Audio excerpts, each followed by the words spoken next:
జయ శ్రీరామ్. శుక్లాంబరధరం విష్ణుం శశివర్ణం చతుర్భుజం ప్రసన్నవదనం ధ్యాయేత్ సర్వవిఘ్నోపశాంతయే. రామాయ రామభద్రాయ రామచంద్రాయ వేధసే రఘునాథాయ నాథాయ సీతాయ పతయే నమః. వాల్మీకి రామాయణం శ్రీ పుల్లల శ్రీరామచంద్రుడు గారు రచించినది. అయోధ్యాకాండం 35వ సర్గలో ఉన్నాం. 34వ సర్గలో దశరథ మహారాజు మిగిలిన రాణులందరితో కలిసి ఉండగా శ్రీరామచంద్రుడు వనవాసమునకు అనుజ్ఞ కోరగా దశరథ మహారాజు స్పృహ తప్పి పడిపోయారు. 35వ సర్గం. సుమంత్రుడు ఆయన కూడా పడిపోయారు. ఎంతగా ప్రతిమాలినను కైక తన నిశ్చయమును మార్చుకొనకుండుట, ఇది ఈ సర్గలో కనిపిస్తుంది. అప్పుడు సుమంత్రుడు కోపావిష్టుడై లేచెను. దశరథ మహారాజు పడిపోవడం చూసి ముందు సుమంత్రుడు కూడా మూర్చిపోయాడు. తర్వాత లేచాడు. లేచి కోపం ఎవరి మీద వచ్చిందంటే కైకేయి మీద వచ్చింది. అప్పుడు సుమంత్రుడు కోపావిష్టుడై వెంటనే లేచాను. అతడు మాటి మాటికి నిట్టూర్చుతూ చేతిలో చేతిని వేసి బలముగా మర్దించుతూ దంతములు కటకటలాడించుతూ ఎర్రనైన నేత్రములతో చూచుచుండెను. దశరథుని మనస్సు తెలిసిన ఆ సూతుడు వజ్రాయుధముల వంటి మాటలు ప్రయోగించుతూ కైకేయితో ఇట్లనను: ఓ కైకేయి, స్థావర జంగమాత్మకమైన ఈ జగత్తుకంతటికి ప్రభువు నీ భర్త అయిన దశరథ మహారాజునే నీవు స్వయముగా పరిత్యజించినావు. అట్టి నీకు ఈ లోకములో చేయరాని పని ఏదీ లేదు. ఎంత ధైర్యం కదా! ఒక మహారాణిని రాజుగారి ముందర అలా అంటున్నాడు గుర్రాలు తోలుకునే సుమంత్రుడు. దశరథ మహారాజు ఇంద్రుడి వలె జయింప శక్యము కానివాడు, పర్వతము వలె కదల్ప శక్యము కానివాడు, మహాసముద్రము వలె క్షోభింపచేయ శక్యము కానివాడు. అట్టి దశరథ మహారాజుని ఈ విధముగా చెడ్డ పనులచే బాధ పెట్టుచున్న నీవు భర్తను చంపుచున్నదానవు, చివరకు కులమునే నశింపచేయుదానవు అని భావించుతున్నాను. నీకు వరములనిచ్చుతూ పోషించుతున్న భర్త అయిన దశరథుని అవమానించకము. స్త్రీలకు భర్త కోరిక తీర్చుట 1,000,000 మంది పుత్రుల కంటే అధికమైనది.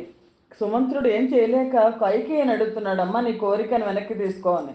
రాజు తర్వాత వయస్సును అనుసరించి రాజపుత్రులు రాజ్యము పొందుదురు. ఈ శ్రీరాముని విషయమున ఆ పద్ధతిని మార్చవలనని నువ్వు కోరుతున్నావు. నీ కుమారుడైన భరతుడు రాజై భూమిని పాలించుగాక. మేమందరము కూడా రాముడు వెళ్ళిన చోటికే వెళ్ళదాము.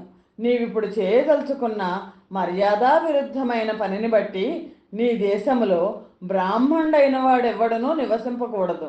మేమందరము తప్పక రాముడు పోవు మార్గముననే వెళ్ళిపోయేదము.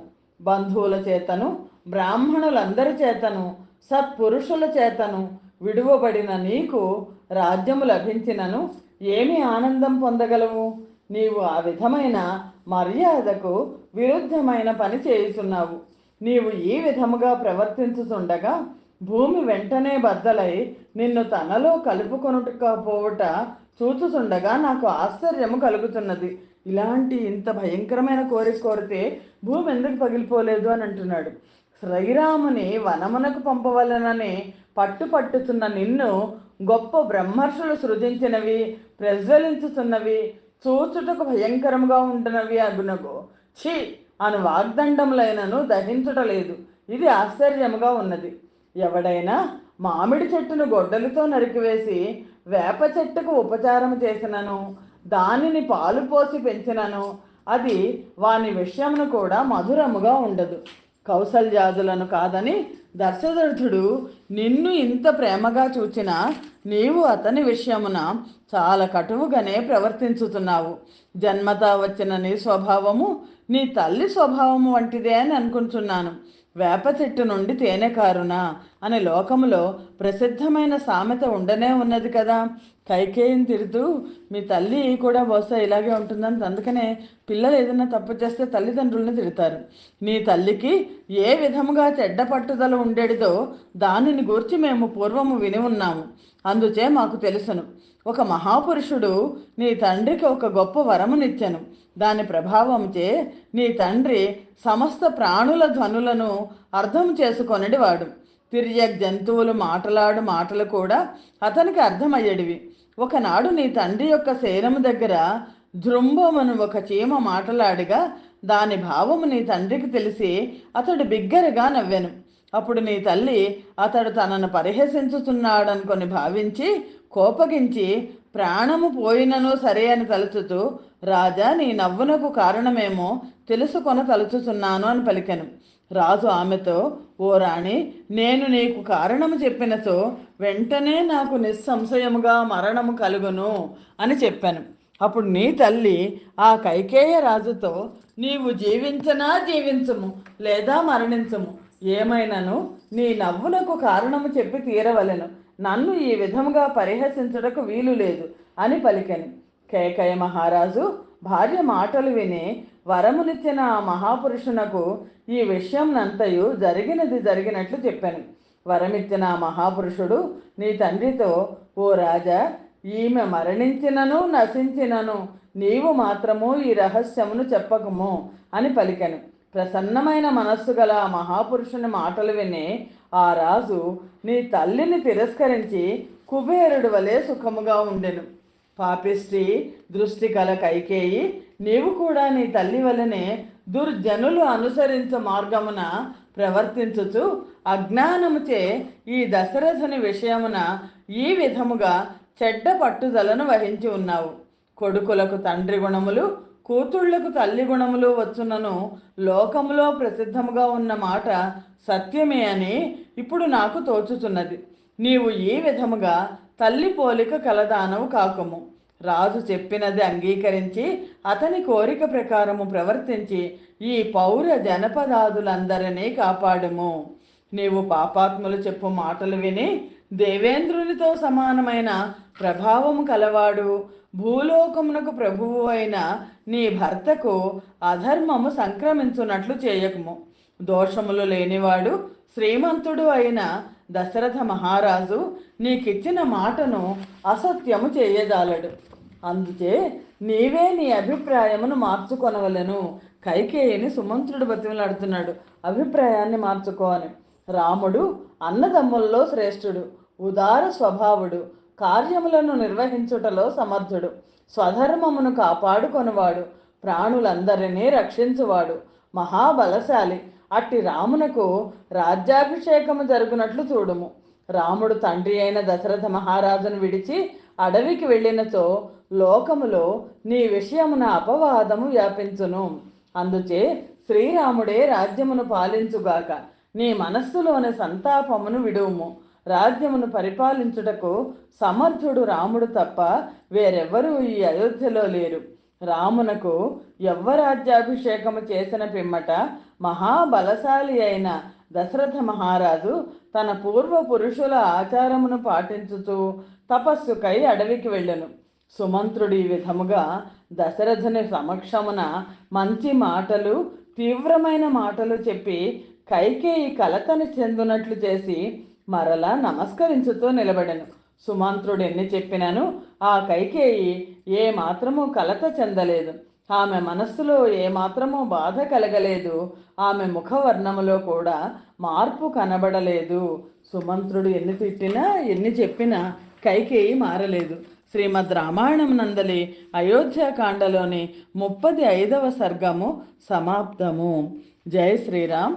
36వ సర్గ. సిద్ధార్థుడు అనే అతను కైకేయిని అనునయించడం ఇందులో కనిపిస్తుంది. వరములనిచ్చెదను అని ప్రతిజ్ఞ చేసి ఉండుటచే దశరథుడు పీడింపబడి భాష్మము ఆవిరి వచ్చినట్లు ఎక్కువగా నిట్టూర్చుచు సుమంత్రునితో ఈ విధముగా చెప్పాను. సుమంత్రుడు కైకేయిని కొంచెం కేకలేశాడు. చేస్తే సుమంత్రుడిని దశరథుడు తన కళ్ళ ఎదురకుండా తన రథాన్ని తోలేవాడు తన భార్యను కేకలేస్తే ఎలా ఉంటుంది? కానీ దాన్ని కూడా ఒప్పుకున్నాడు దశరథుడు.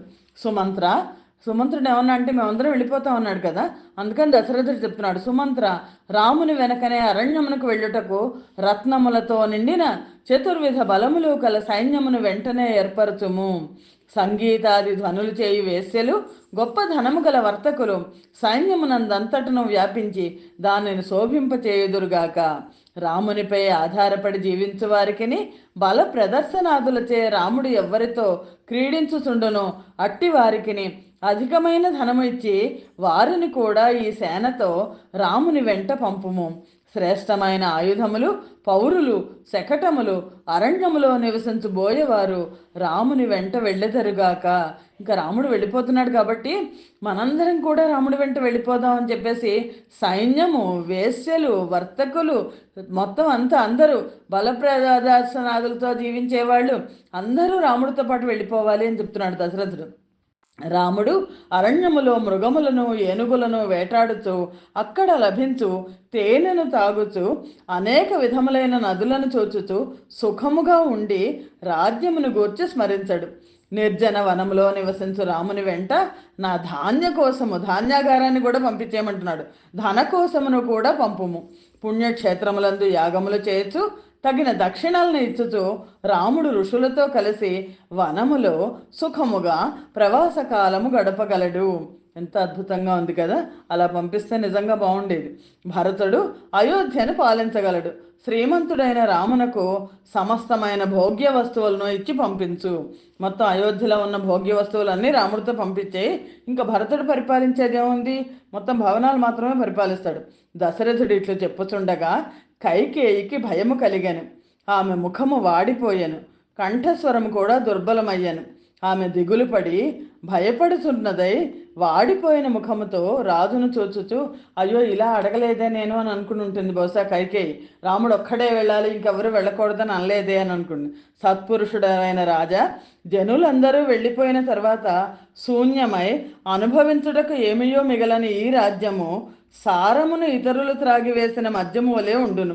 ఇది భరతునకు అక్కరలేదు అనను. అంటే అటాచ్ చేసింది, ఇంకో అటాచ్మెంట్ పెట్టేసింది. భరతుడు రాముడి వెంట ఎవరు వెళ్ళకూడదు అని.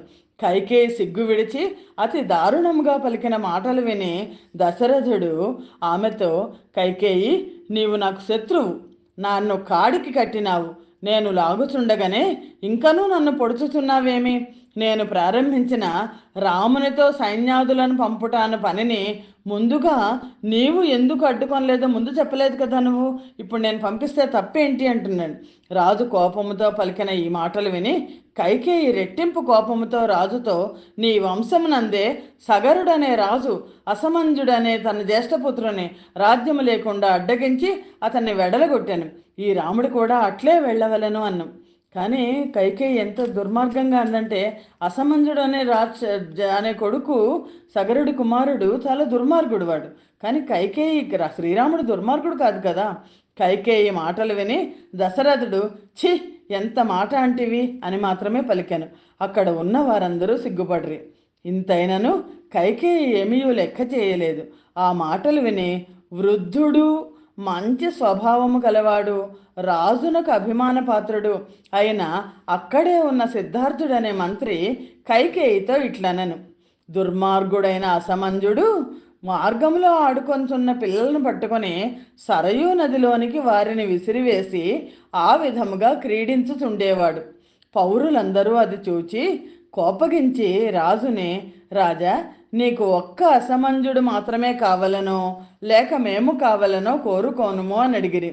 మీకు ఈ విధముగా భయము కలుగుటకు కారణమేమి అని సగర మహారాజు ప్రశ్నించగా ఆ రాజులు, బుద్ధి చెడిన అసమంజుడు ఆడుకొనుచున్న మా పుత్రులైన చిన్నపిల్లలను సరయూ నదిలో పారవేయుచు మూర్ఖత్వముచే చాలా ఆనందించుతున్నాడు అని చెప్పిరి.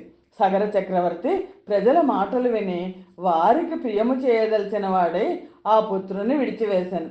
వెంటనే అతడు అసమంజుని వాని భార్యను కట్టుబట్టలతో రథమెక్కించి వీనిని యావజ్జీవితము దేశము నుండి వెడలగొట్టవలను అని తన భృత్యులకు ఆజ్ఞాపించను. ఆ అసమంజుడు పాపకర్మ చేసిన వాడి వలె దిక్కులు పట్టిపోయి ఒక చిన్న గుణపము గంప చేత కొనుకై పర్వత దుర్గములను తవ్వాను. ధర్మాత్ముడైన సగర చక్రవర్తి తన కుమారుని ఈ పాపకార్యము చేసినందుకు వెడలగొట్టాను. రాముని రాజ్యము నుండి వెడలగొట్టుటకు అతడు ఏ పాపము చేసినాడు? రామునిలో మాకు ఏ దోషము కనబట్టలేదు. చంద్రుని యందు మాలిన్యం ఎట్లుండదో అట్లే శ్రీరాముని యందు దోషము కూడా ఉండజాలదు. అట్లు కాక నీకు శ్రీరాముని యందు ఏదైనా దోషము కనబడితో ఆ దోషమేదో ఇప్పుడు ఉన్నదున్నట్లు చెప్పుము. అటుపైన శ్రీరాముని అరణ్యమునకు పంపవచ్చును.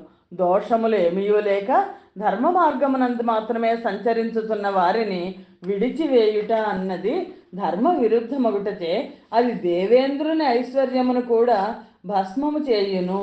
కైకేయి, నీవు రాముని ఐశ్వర్యమునకు విఘ్నము కలిగించకుము. నీకు లోకంలో చెడ్డ పేరు రాకుండునట్లు కూడా చూసుకొనవలను కదా. ఈ సిద్ధార్థుడు దశరథుడికున్న మంత్రులందరిలో కూడా పెద్దవాడు. అందుకని పెద్దవాడిగా మంచి మాటలు చెప్పాడు.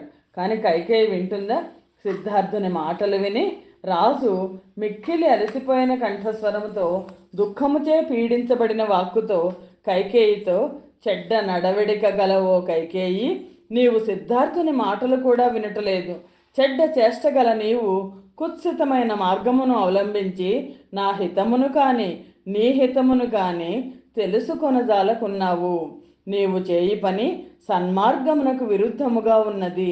నేను ఈ రాజ్యమును, ఈ సుఖమును, ఈ ధనమును విడిచి రామునితో కలిసి ఇప్పుడే అరణ్యమునకు పోయేదను. నీవు రాజైన భరతుడు చిరకాలము సుఖముగా రాజ్యమును అనుభవింపుడు అని పలికాను. దశరథుడికి ఎంత కోపం వచ్చిందో! శ్రీమద్ రామాయణం నందలి అయోధ్యాకాండలోని 36వ సర్గము సమాప్తము. స్వస్తి ప్రజాభ్య పరిపాలయంతాం న్యాయేన మార్గేణ మహిమహేషాః. గోబ్రాహ్మణేభ్య శుభమస్తు నిత్యం. లోకాః సమస్తాః సుఖినో భవంతు. జై శ్రీరామ్.